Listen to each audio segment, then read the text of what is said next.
جهنم برای کافر دائمیه، برای شیعه دائمی نیست. خب شیعه داخل در جهنم نمیمونه.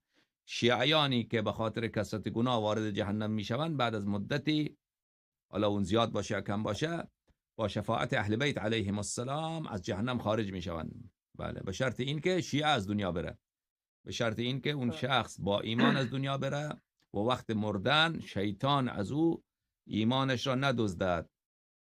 کسانی که زیاد گناه میکنن وقت مردن شیطان جلوی چشم اونها حاضر میشود و میگوید برای من سجده بکن و من تو را از مرگ نجات میدهم و اون شخص سجده میکند، کافر میشد، بعد میمیرد. خب لذا کسی که این چنین نباشه، کسی که از دنیا مؤمن، از دنیا شیعه از دنیا برود، اگر او به خاطر گناهانش وارد جهنم بشود، از جهنم خارج میشود. بله بله.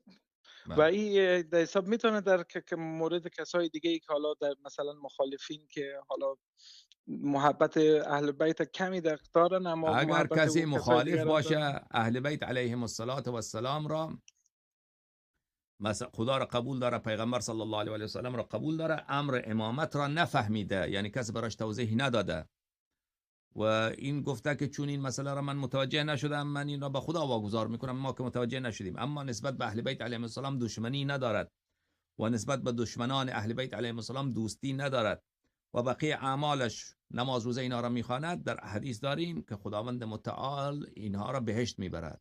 بله بله بله. تشکر، زنده باشین. زنده باشی برادر من. و سوال بعدی که داشتم اما یک کسی اگر فهمید، که اهل بیت علیهم السلام حق قبول نکرد، دیگر او در آخرت کافر محشور میشه. خب این برای کسانیه که نفهمیدن.